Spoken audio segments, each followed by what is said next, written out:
जय बोलो परम पूज्य आचार्य गुरुवर श्री विद्यासागर जी महाराज। चलिए, 20 प्ररूपणाओं के माध्यम से 7 तत्वों में जीव तत्व की चर्चा पूरी हो गई। ये द्रव्यान योग है।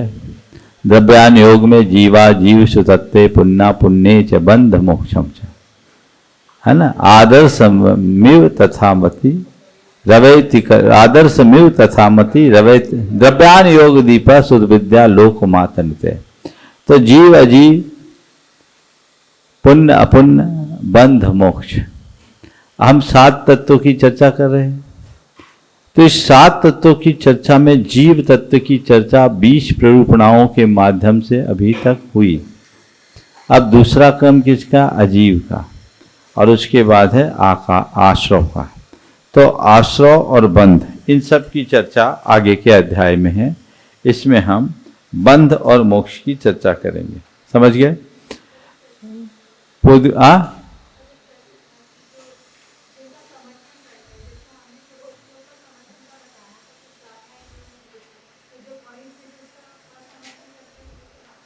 अच्छा, आपका कहना है कि जो लोग शुभोपयोग को बंध का कारण निरूपित करते हैं, उसका क्या आधार है? आगम में कई जगह ऐसा लिखा, अयम शुभोपयोगस्य अपराध है। वो किसकी अपेक्षा से? तो जो वीत राग चारित्र को धार रहे हैं, उनके लिए कहा जाता है शुद्धोपयोग की भूमिका में जब रहोगे तो उस समय शुभोपयोग ठीक नहीं। लेकिन जो अशुभोपयोग की भूमिका में, वो तो शुभोपयोग में रहेगा। तो ज्ञानी के लिए शुभोपयोग को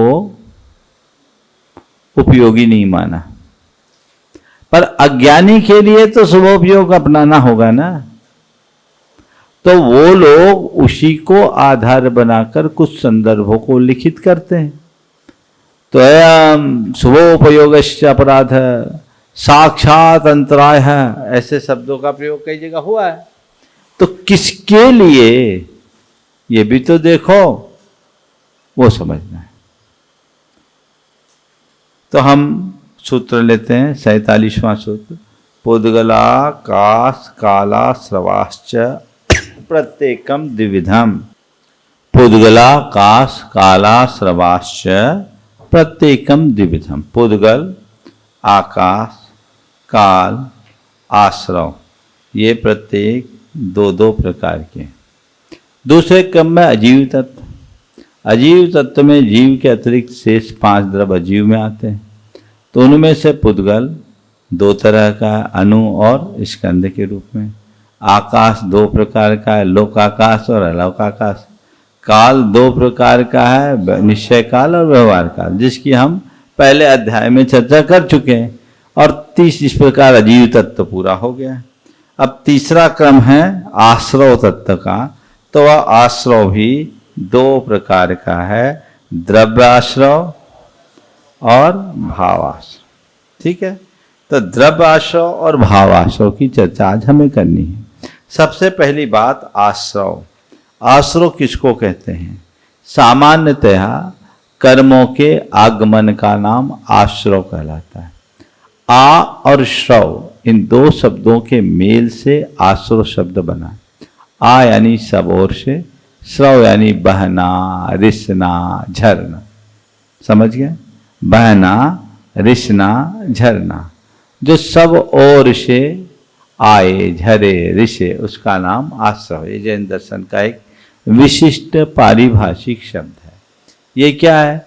हमारे मन वचन काय की प्रवृत्ति के निमित्त से हमारी आत्मा के प्रदेशों में विशेष प्रकार का परिस्पंदन, वाइब्रेशन, हलन चलन होता है।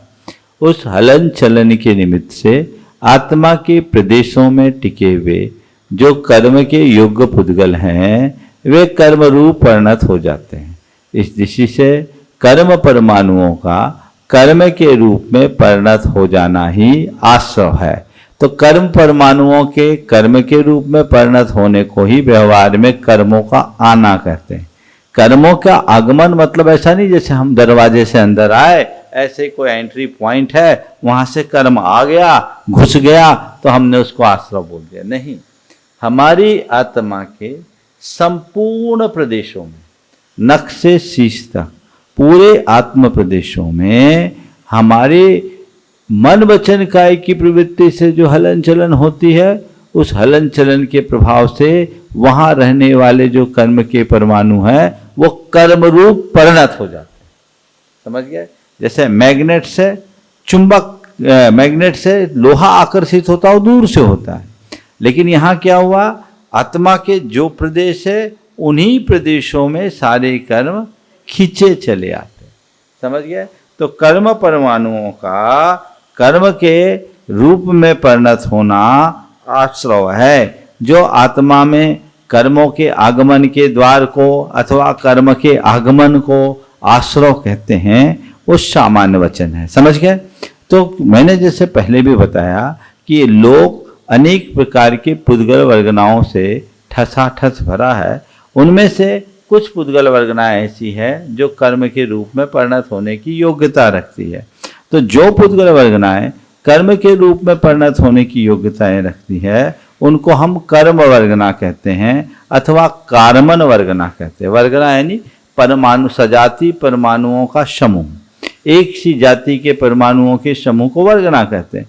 तो जो परमाणु समूह कर्म के रूप में परिणत होने की क्षमता रखते हैं, योग्यता रखते हैं, उनको हम क्या बोलते हैं?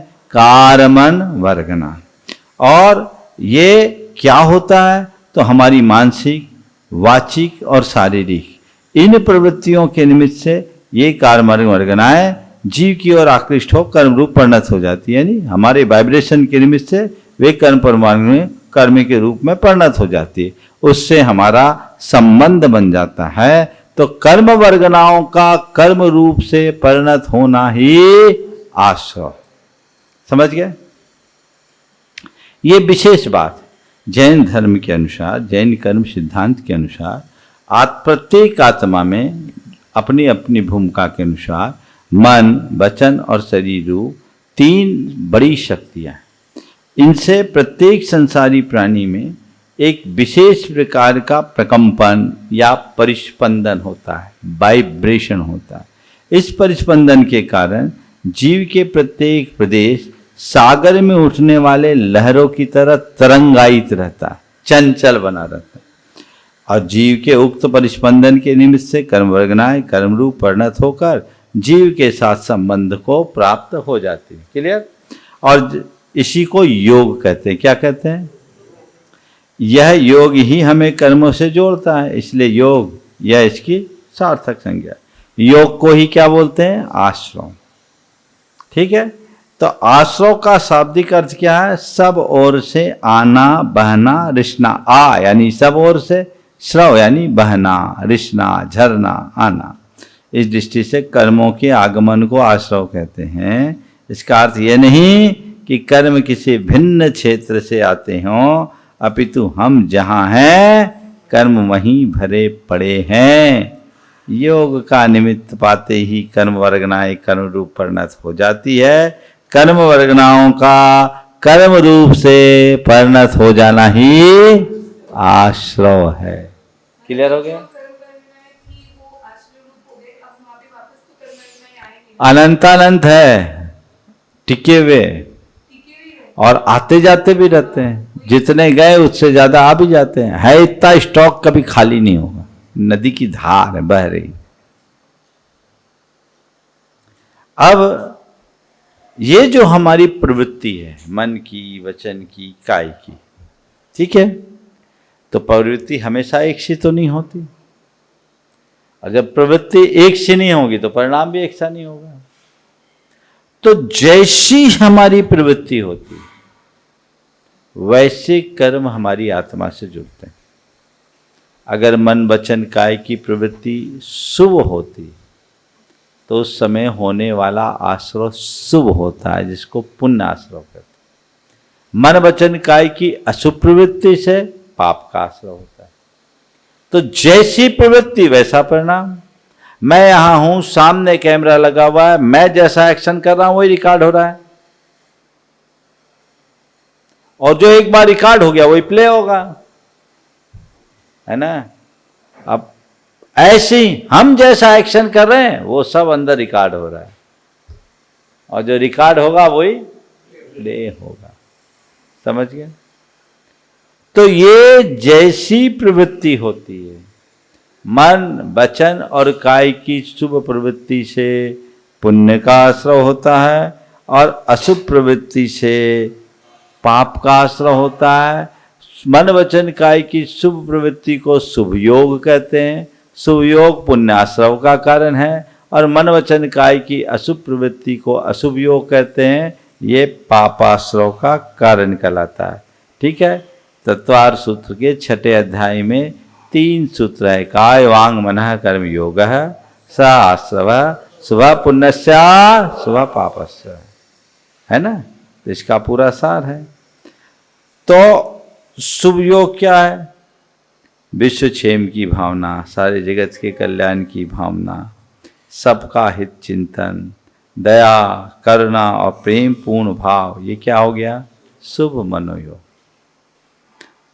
प्रिय संभाषण, मीठा बोलना, मधुर बोलना, हितकारी वचन करना, कल्याणकारी उपदेश देना, ये सब क्या है? शुभ वचन योग। और सेवा, परोपकार, दान, देव पूजा आदि शुभ काय योग के कार्य। इसके उल्टे जितने भी हैं वो खोटी प्रवृत्तियां, वो क्या हो गई? तो शुभ प्रवृत्ति शुभ योग है, शुभ योग पुण्याश्रव का कारण है। अशुभ प्रवृत्ति अशुभ योग है, और ये अशुभ आश्रव का कारण है। अब हम इस आश्रव की बात करेंगे। तो आश्रव के मूल 2 भेद बताएं। कितने भेद बताएं? द्रव्याश्रव और दूसरा भावाश्रव।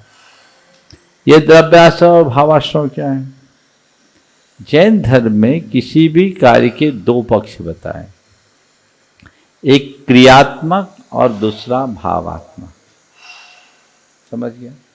हमारी मन वचन काय की प्रवृत्ति से कर्म के परमाणु कर्म के रूप में परिणत हुए, ये एक काम हुआ। क्या काम हुआ? कर्म के परमाणुओं का कर्म के रूप में बदलना, परिणत होना, इसको बोलेंगे द्रव्याश्रव। किसको बोलेंगे? कर्म के परमाणुओं का कर्म रूप परिणत होना, ये क्या होगा? द्रव्याश्रव। लेकिन ये अपने आप तो नहीं हुए ना, इसके पीछे फोर्स क्या था? भाव। तो जिन भावों से कर्म वर्गनाएं कर्म रूप में परिणत होती है उनका नाम भावाश्रव, और कर्म वर्गनाओं का कर्म के रूप में परिणत होना द्रव्याश्रव। तब आश्रव की 2 परिभाषा आपके सामने आ गई, द्रव्याश्रव और भावाश्रव। क्या होगी परिभाषा? कर्म परमाणुओं का कर्म वर्गनाओं का कर्म के रूप में परिणत होना, और जिन भावों से कर्म वर्गनाएं कर्म रूप में परिणत होती है उसका नाम। चलिए द्रव्य संग्रह बोलो।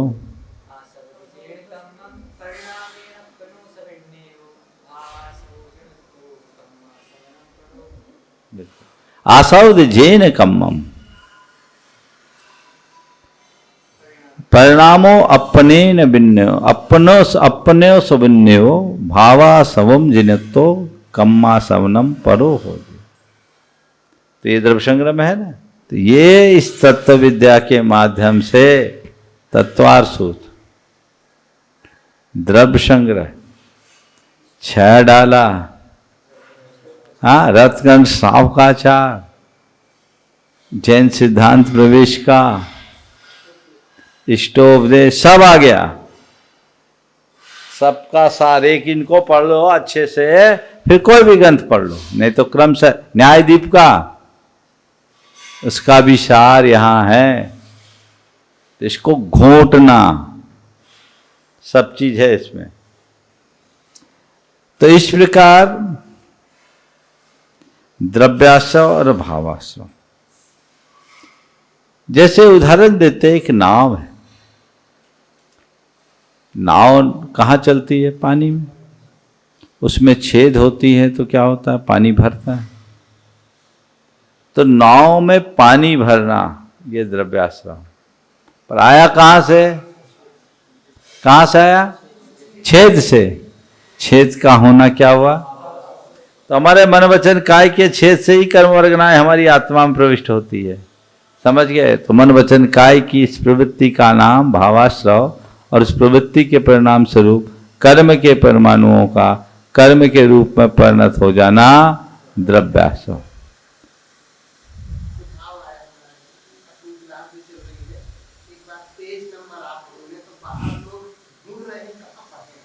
अभी हम चल रहे हैं, चलो कोई बात नहीं। आज बंध और मोक्ष, कल जहाँ छोड़े थे वहीं से आगे है, वो तो नियम की कंटिन्यू कर रही हैं सुशीला जी।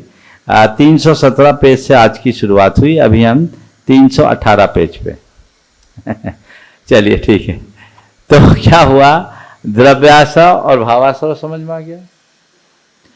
अब हम इस द्रव्याश्रव के दो भेद करेंगे, स्वामी की अपेक्षा। किसकी अपेक्षा? हमें भी आश्रव होता, आपको भी आश्रव होता, सबको आश्रव होता। तो आश्रव के स्वामी की अपेक्षा से आश्रव के दो भेद हैं, एक सांप्रदायिक आश्रव और दूसरा इरियापथ आश्रव। समझ गए क्या हुआ? सांप्रदायिक और इरियापथ, दो टेक्निकल शब्द आए। कौन कौन से शब्द आए? ये क्या है? सांप्राय माने कषाय। प्राय शब्द की व्युत्पत्ति करते हुए कहा गया समन्तात आत्मानो अभिभव पराभव सांप्राय, जिससे आत्मा की सब प्रकार से हार हो उसका नाम सांप्राय है। ये हमारे अंदर का एक विकार है। समझ गए? तो सांप्राय यानी कषाय या संसार। ठीक है? तो हमारे अंदर कषाय के साथ जो आश्रय होता है, यानी क्रोधादि विकारों के निमित्त से जो आश्रय होता है, उसको बोलते हैं सांप्रदायिक आश्रय। जो आश्रय संप्राय सहित हो, यानी कषाय सहित जीवों का आश्रव सांप्रायिक आश्रव कहलाता। सीधे सरल शब्दों में सांप्रायिक यानी कषाय सहित जीवों का। और दूसरा इरियापथ। इरियापथ यानी आना और जाना, जो मार्गामी आते ही चले जाए। ये किनको होता है? कषाय रहित जीवों को होने वाला आश्रव। कौन सा आश्रव? आपके सामने कितने शब्द आए? सांप्रायिक, सांप्रायिक यानी कषाय सहित जीवों का आश्रव, और इरियापथ आश्रव यानी, अब दोनों में अंतर क्या है ना? तो सांप्रायिक आश्रव कषाय की सहित जीवों का आश्रव। ये आश्रव आत्मा के साथ दीर्घ काल तक टिका रहता है। क्या होता है? एक बार जो कर्मपुंज आए तो चिपक जाते हैं लंबे समय तक। और इरियापथ आश्रव क्या होता है? मार्गामी आता और चले जाता है। कैसे? एक में कषाय है, एक निष्कषाय है। ये दीवार सूखी है, इस पे धूल डालो चिपकेगी क्या? ऐसे धूल फेंका वो झड़ गई, लेकिन इसमें ग्रीस लगा दो, फिर धूल फेंको, क्या होगा? चिपक जाएगी। तो जिसकी चेतना में कषाय की ग्रीस लगी है, उसका आश्रव कौन सा होगा? वो आश्रव कैसा होगा? टिकेगा। क्या होगा? और जिनकी आत्मा बिल्कुल, आत्मा की दीवार एकदम साफ सुथरी सूखे दीवार की तरह या दर्पण की तरह, उसमें इरियापथ आश्रव। तो देखो, दो तरह की स्थिति होती है हमारी। हमारे मन की, वचन की, काय की प्रवृत्ति तो होती, हर पल होगी। लेकिन जब साधक आगे बढ़ता है तो हमारी आत्मा में अनादि से कषाय जुड़े हैं कि नहीं जुड़े?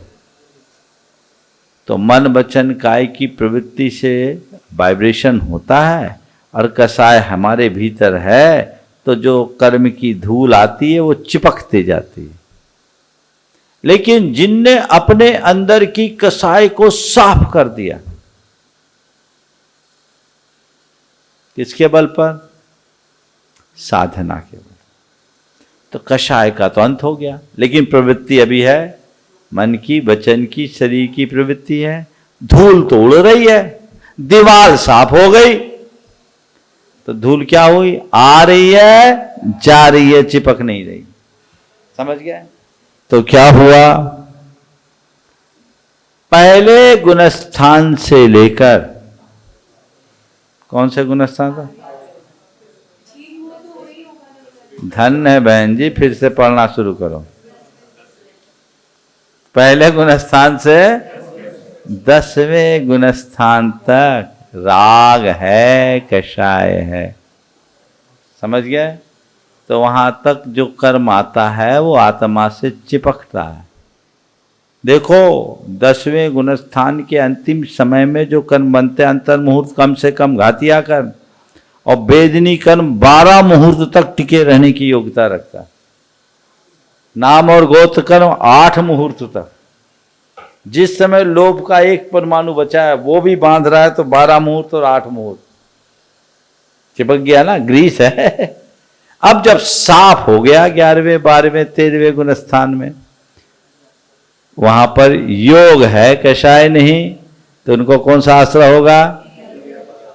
बोलो, अभी तुम कषायवान हो कि निष्कषाय? समझ में आ गया ना? हाँ, अभी हम लोग सब कषाय सही थे, निष्कषाय नहीं है। भले हाँ, अरे भैया राग है कि नहीं? राग भी तो कषाय।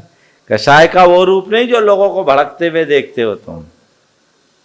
कषाय हमारी चेतना का एक विकार है। समझ गए? 10वें गुण स्थान तक पीछा नहीं छोड़ता। समझ गए? धीरे धीरे शांत होता है। कषाय का उदय आते ही नीचे आ जाता है। 11वें में शांत है, 11वें में एक्टिव नहीं है, इसलिए इडियापत है। तो क्या हुआ? पहले से 10वें गुणस्थान तक सांप्रायिक आश्रम, 11वें 12वें और 13वें गुणस्थान में कौन सा आश्रम? तो आज हमने आश्रम के विषय में मुख्य क्या बातें जानी? पहले एक बार दोहरा ले, कुछ बोलना चाह रहे थे क्या?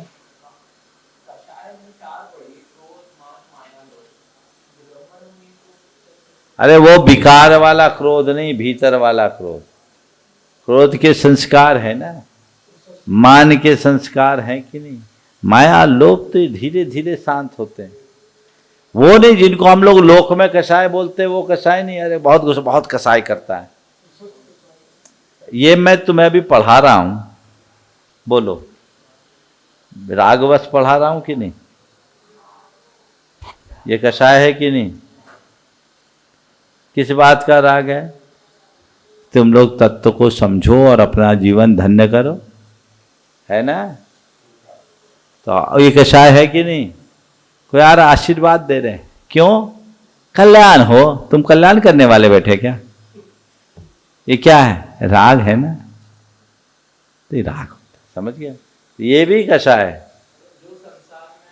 सब रंगे हुए हैं सब। चले आगे। तो हम एक बात दोहराए, आशव मन वचन काय की प्रवृत्ति के निमित्त से, आशव की प्रवृत्ति, कर्म वर्गनाओं का कर्म के रूप में परिणत होना आश्रव है, ये द्रव्याश्रव है। मन वचन काय की जिस प्रवृत्ति से कर्म वर्गनाएं कर्म रूप परिणत होती है उसका नाम भावाश्रव। ठीक है? भावाश्रव और द्रव्याश्रव के भेद से आश्रव के मूल 2 भेद, और उनमें से द्रव्याश्रव के 2 भेद हैं, सांप्रायिक और इडियापत आश्रव। मन वचन काय की शुभ प्रवृत्ति से शुभ योग होता है, शुभ योग पुण्याश्रव का कारण है, और मन वचन काय की अशुभ प्रवृत्ति अशुभ योग कहलाता है, वह पापाश्रव का कारण। सार समझ गए? अब आश्रव की और भी चर्चाएं जो बंध के साथ में बताऊंगा, ठीक है। अब दूसरा आश्रव के बाद कौन सा तत्व है? बंध तत्व। कौन सा तत्व है? बंध हेतवः पंचविधाः, बंध हेतवः पंचविधाः, बंधश्चतुर्विधः, बंधश्चतुर्विधः। बोलो।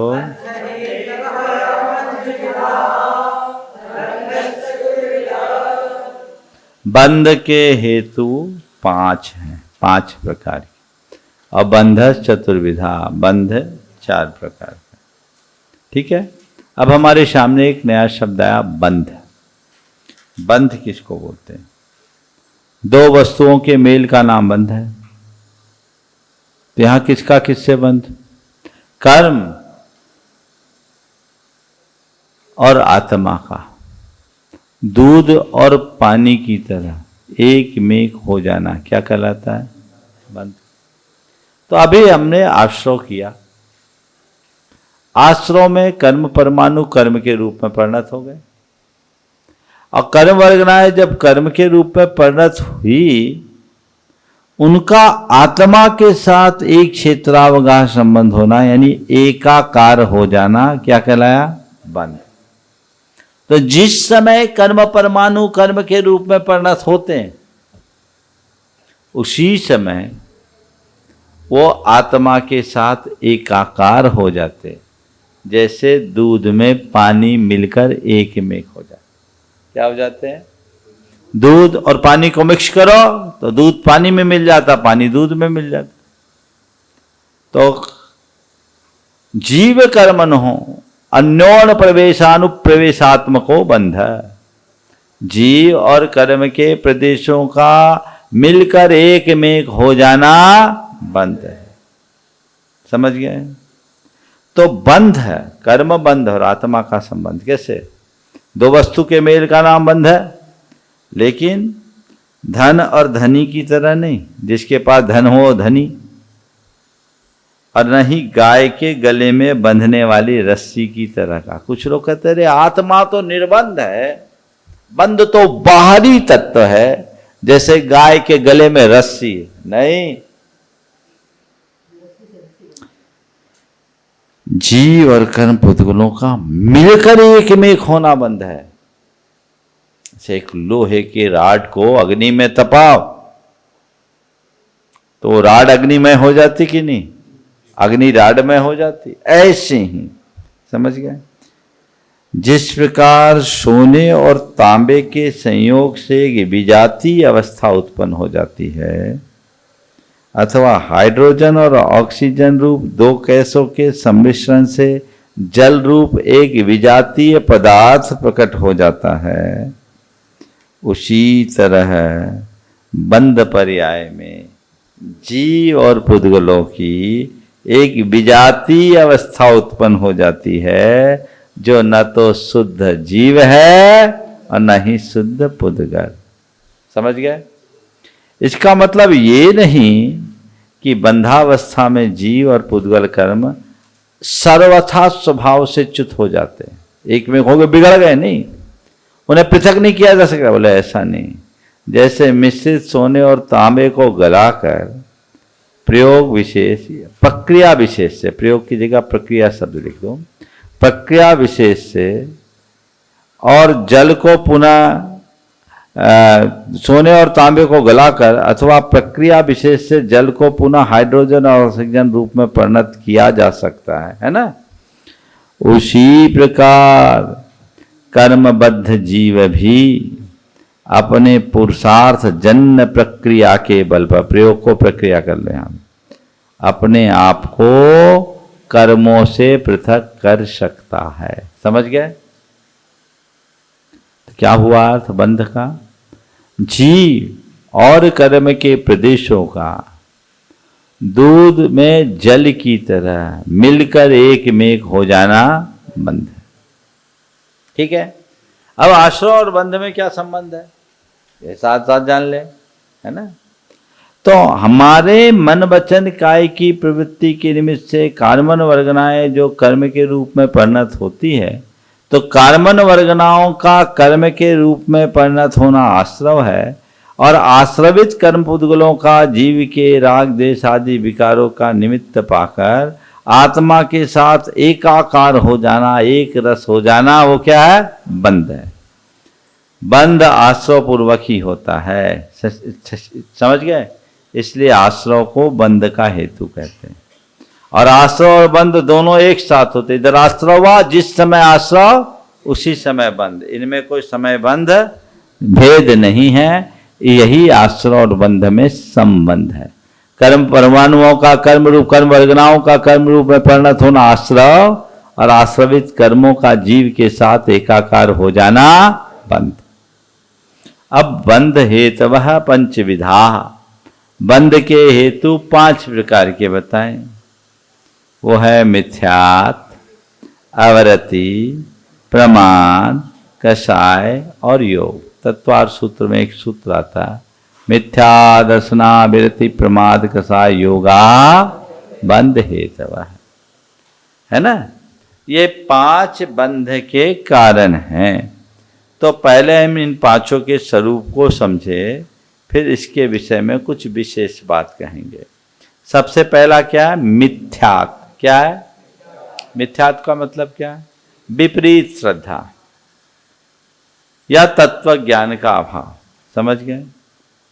तो विपरीत श्रद्धा जिनके अंदर है उनका आश्रव होगा। मिथ्यात् संसार का सबसे बड़ा कारण है। संसार मूल मिच्छत्तम। समझ गए? तो इसके कारण क्या होता है? विपरीत श्रद्धा के कारण शरीर आदि जड़ पदार्थों में चैतन्य बुद्धि, अतत्व में तत्व बुद्धि, अकर्म में कर्म बुद्धि, ये विपरीत मान्यता बन जाती है। मिथ्यात्व के कारण जीव के हृदय में स्वपर विवेक नहीं होता, और पदार्थों के स्वरूप के विषय में मन में भ्रांति बनी रहती है। कल्याण के मार्ग में सही श्रद्धा नहीं होती। इसलिए ये मिथ्यात्व हमारे लिए संसार में अटकाता है। ये 2 तरह का होता है, सहज और गहीर। तो दोनों प्रकार के मिथ्यात्व में तत्व की रुचि जागृत नहीं होती। जीव को गुरु को देव को धर्म और लोक मूर्ताओं को ही धर्म मानता है। समझ गए? मिथ्यात्व सब दोषों का मूल है, इसलिए इसे सबसे बड़ा अहितकारी कहा है। ये मिथ्यात्व 5 प्रकार का: एकांत मिथ्यात्व, विनय विपरीत मिथ्यात्व, विनय मिथ्यात्व, संशय मिथ्यात्व और अज्ञान मिथ्यात्व। एकांत मिथ्यात्व क्या है? वस्तु अनेकांतात्मक। अनेकांतात्मक वस्तु को न समझकर वस्तु को के किसी एक पक्ष को ही पूरी वस्तु मान लेना। जैसे पदार्थ नित्य ही है अथवा नित्य ही है, अथवा संसारी जीव शुद्ध ही है अशुद्ध ही है। तो अनेकांतात्मक वस्तु तत्व को न समझकर वस्तु के एकांगी स्वरूप को ही पूर्ण वस्तु मानना, ऐसी एकांगी दृष्टि बनाए रखना, ये सब मिथ्यात्व है। कौन सा मिथ्यात्व? जितने भी एकांतवादी हो क्या है? विपरीत। पदार्थ को अन्यथा मानकर अधर्म में धर्म बुद्धि रखना, हिंसा को धर्म मानना, कौन सा मिथ्यात्व? विनय मिथ्यात्व। सत्य असत्य का विचार किए बिना विवेक के अभाव में जिस किसी की विनय को ही अपने लिए कल्याणकारी मानना, ये क्या है? विनय मिथ्यात्व। संशय मिथ्यात्व। तत्व और अतत्व के बीच में संदेह में झूलते रहना, ये क्या कहलाया? संशय। अरे मोक्ष की बात करते, आत्मा की बातें करते, हमको तो कुछ समझ में नहीं आता, डाउट, ये क्या है? संशय मिथ्यात्व। और अज्ञान। जन्म जन्मांतरों के संस्कार के कारण विचार और विवेक शून्यता से उत्पन्न जो अतत्व श्रद्धाएं जो आम जनों में होती, वो क्या हुआ? कितने मिथ्यात्व है? एकांत, विपरीत, विनय, संशय और अज्ञान। एकांत पक्ष को मानना, सर्वथा निश्चय को ही मानते, व्यवहार को नहीं मानते, एकांतवाद। विपरीत पदार्थ को अन्यथा मानकर अधर्म में धर्म। विनय सत्य, सत्य का विवेक किए बिना, विवेक बुद्धि के अभाव में जिस किसी की विनय को ही अपने लिए कल्याणकारी मानना। संशय, तत्व और अतत्व के बीच में संदेह बने रहना। और अज्ञान, जन्म जन्मांतरों के संस्कारवश अतत्व श्रद्धान रखना। ये क्या कहलाया? अज्ञान। तो ये पहला हेतु क्या हुआ? मिथ्या।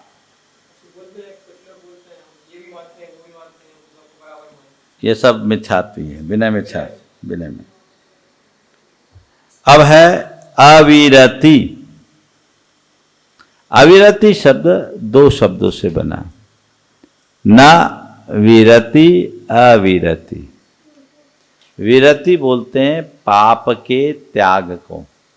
विरति किसको बोलते हैं? पाप के त्याग का नाम विरति है। और जो पाप का त्याग न करे वो अविरति, जिसको दूसरे शब्दों में हम कहें तो असंयम। तो सदाचार या चारित्र ग्रहण करने की और रुचि या प्रवृत्ति न होना, ये क्या है? अविरति। मनुष्य कदाचित चाहे भी तो कषायों का ऐसा तीव्र हृदय रहता है जिससे वह आंशिक चरित्र भी ग्रहण नहीं कर सकता। एक शब्द, वाक्य शब्द में अविरति यानी असंयम, समझ गए? व्रत चारित्र का अभाव, ये क्या है? अविरति। ये दूसरा हेतु है, ठीक है। तीसरा है प्रमाद।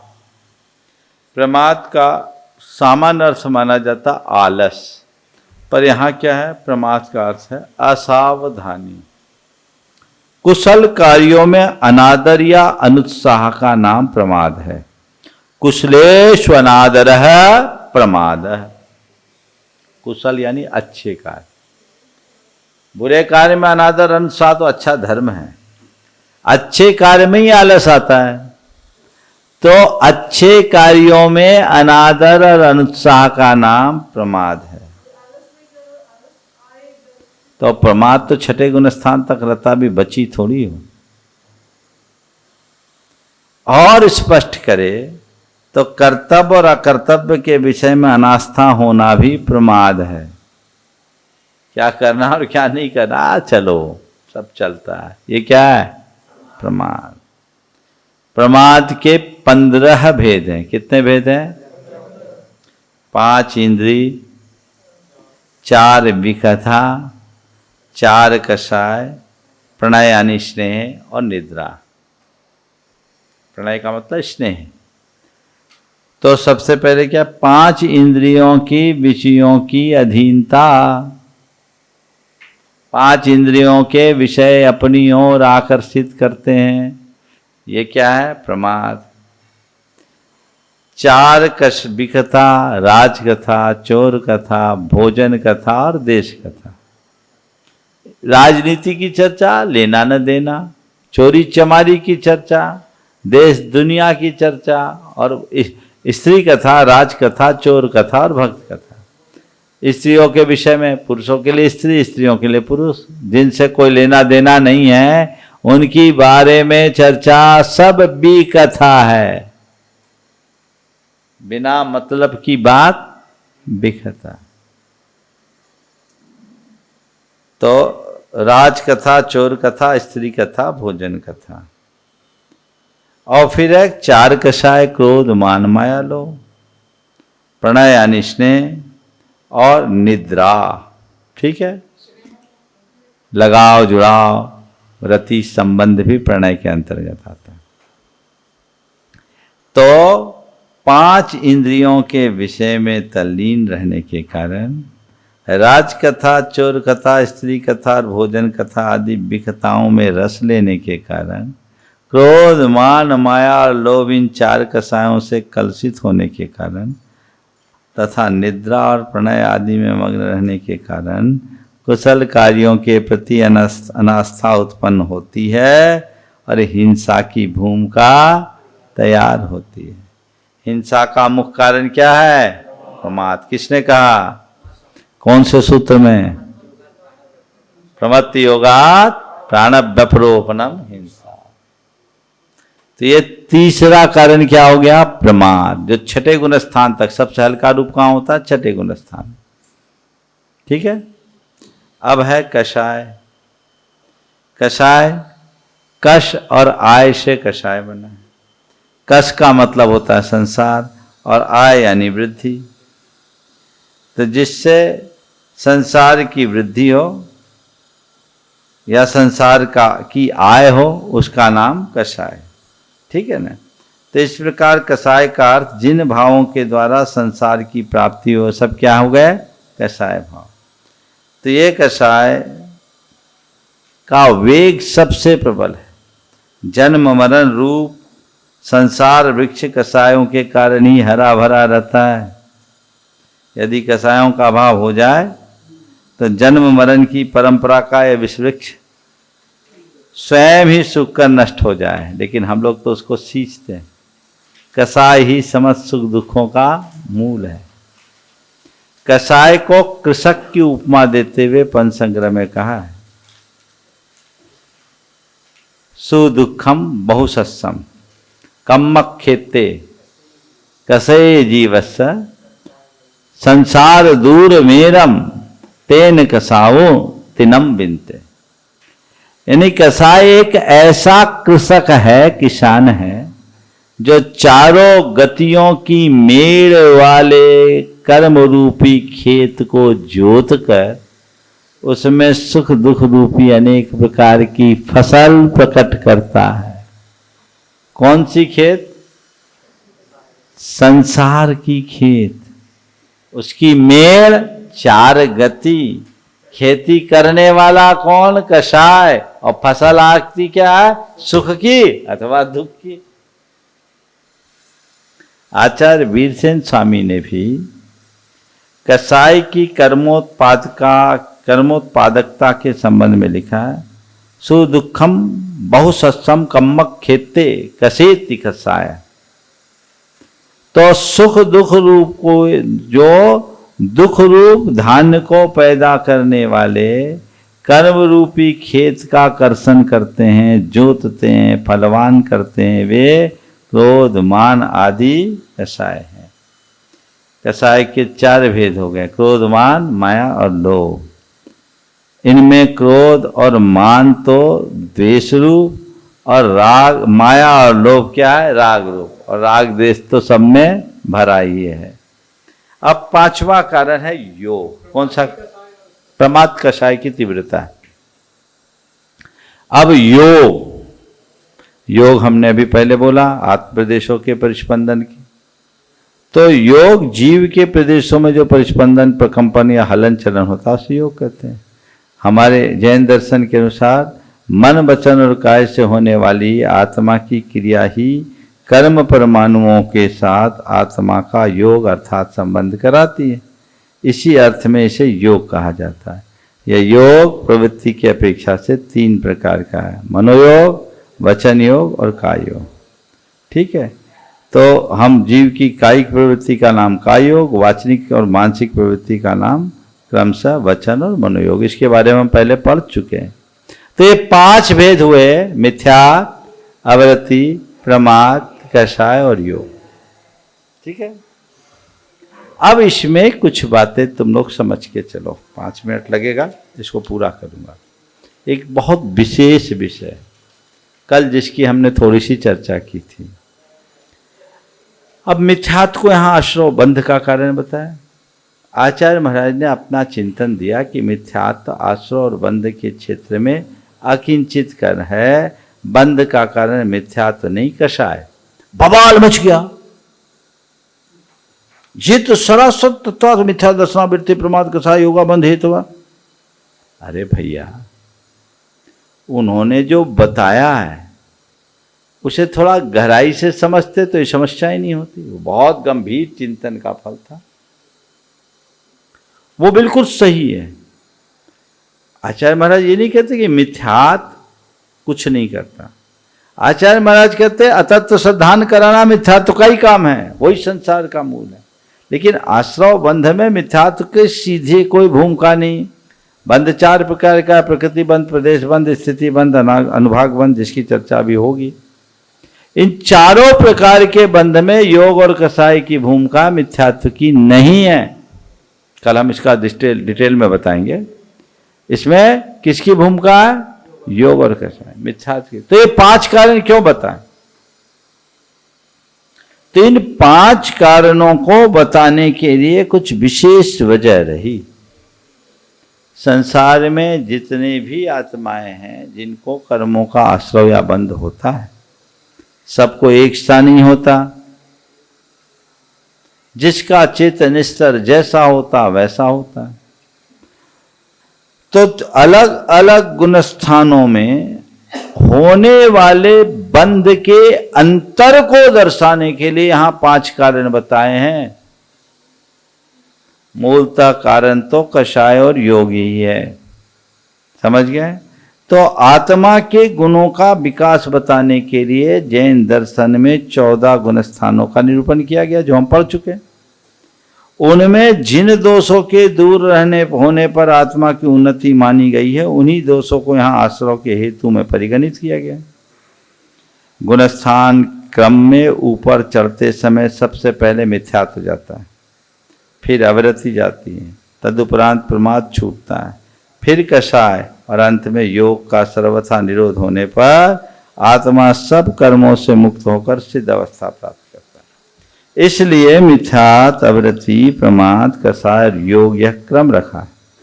यहाँ यह विशेष ध्यातव्य है कि पूर्व के कारणों के रहने पर उत्तरोत्तर कारण अनिवार्य रूप से रहते हैं। जैसे मिथ्यात्व की उपस्थिति में शेष चारों कारण भी रहेंगे, किंतु अवरति रहने पर मिथ्यात्व रहे या कोई नियम नहीं है। भिन्न भिन्न अधिकरणों की अपेक्षा ही उक्त प्रत्यय बताए गए। देखिए 5 है। सबसे पहले मिथ्यात्व छूटेगा। जहां मिथ्यात्व होगा वहां 5 होंगे। मिथ्यात्व छूट गया तो अवरति, प्रमाद, कषाय और योग होगा। अवरति भी छूट गया अगर व्रति बन गए तो क्या बना? प्रमाद, कषाय, योग। अप्रमत्त संयत हो गए तो क्या बचा? कषाय और योग। और कषाय को भी जीत ले तो क्या बचा? योग। तो कषाय, योग, योग तो सब जगह है, फिर कषाय है, फिर प्रमाद है, फिर अवरति है, फिर मिथ्यात्व। तो अलग अलग गुणस्थानों में रहने वाले जीवों के आश्रय का अंतर दर्शाने के लिए मिथ्यात्व आदि 5 हेतु बताए हैं। मूलतः आश्रय के या बंध के 2 ही कारण हैं। कौन कौन से?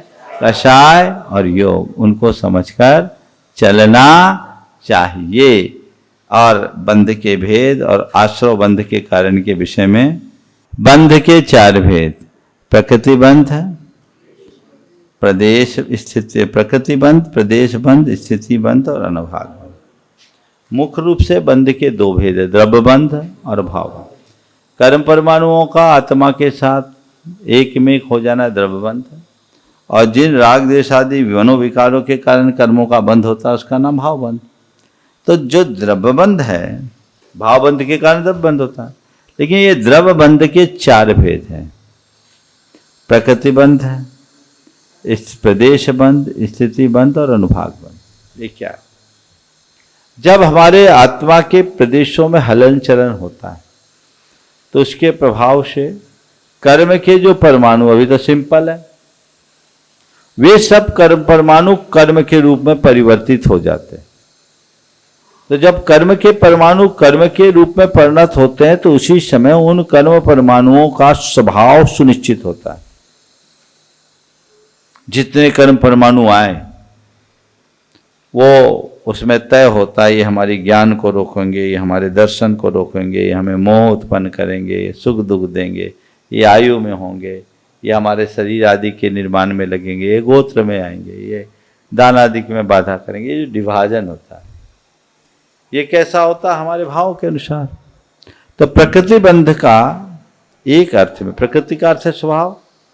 तो कर्म बंध के समय बंधने वाले कर्म परमाणुओं के स्वभाव का निर्धारण क्या हुआ? कर्म बंध के समय बंधने वाले कर्म परमाणुओं में बंधन के स्वभाव का निर्धारण होना प्रकृति बंध। प्रकृति बंध यह सुनिश्चित करता है कि कर्म वर्गना के ये पुद्गल आत्मा के ज्ञान दर्शन आदि किस शक्ति को प्रभावित करेंगे, आच्छादित करेंगे? तो प्रकृति बंध हो गया। बंधे हुए कर्म परमाणुओं की मात्रा का नाम प्रदेश बंध। प्रदेश यानी उसकी मात्रा, स्थिति यानी ड्यूरेशन। बंधे हुए कर्म जब तक अपने फल देने की स्थिति में रहते हैं तब तक की काल मर्यादा, इसको क्या बोलेंगे? स्थिति, ड्यूरेशन। कितने समय तक ये आत्मा के साथ टिके रहेंगे? ये क्या हुआ? स्थिति बंध। हर कर्म की अपनी अपनी स्थिति होती है, उतने समय तक आत्मा के साथ टिके रहते। और चौथा अनुभाग बंध। कर्म के फलदान शक्ति के निर्धारण का नाम क्या है? अनुभाग बंध। कर्म फल की तीव्रता मंदता सब अनुभाग पर निर्भर करती है।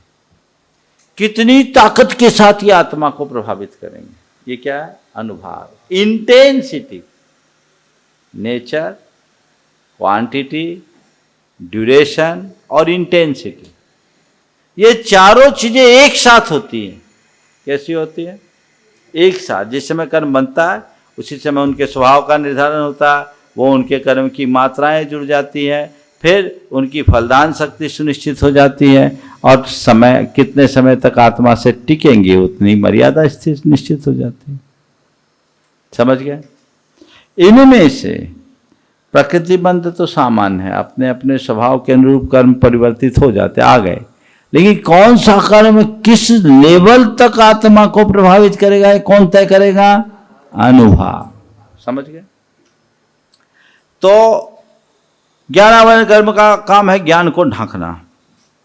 कितने लेवल पर ढांकेगा, ये किस पर डिपेंड करेगा? अनुभाग। समझ गए? हमारे अनुभव में क्या आता है? अनुभाग।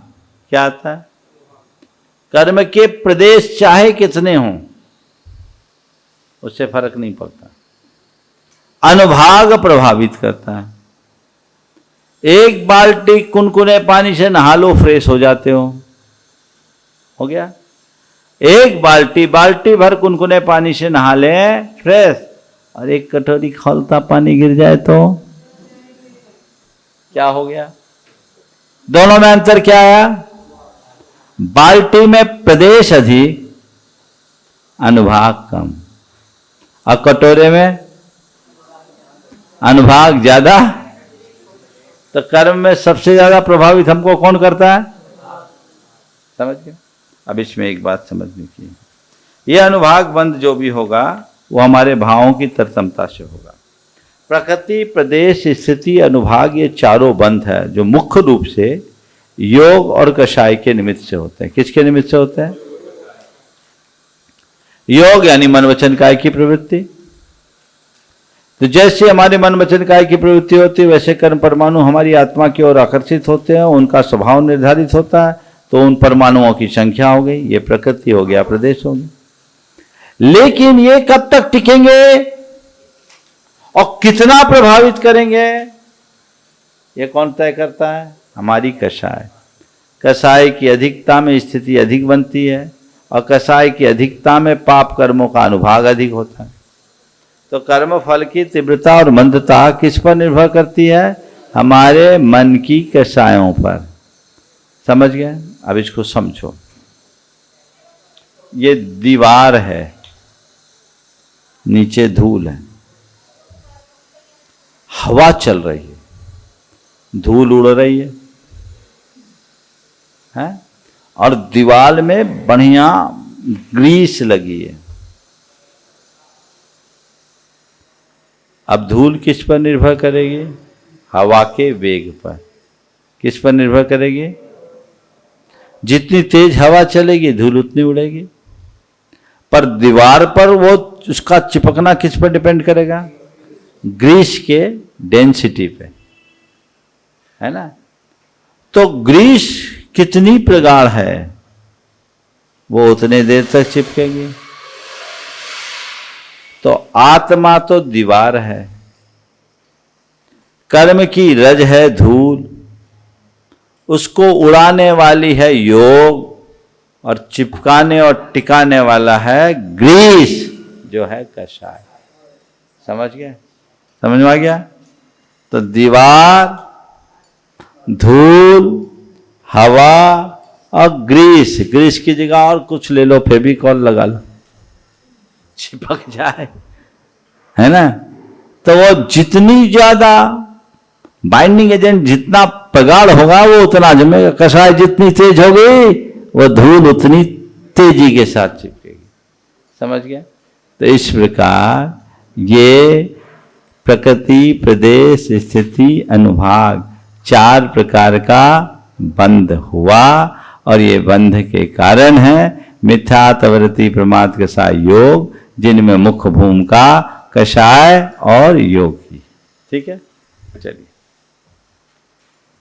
जावानी के ज्ञान ते सूझे लोकालो, सोवानी मस्तक धरो सदा देत हूँ धो।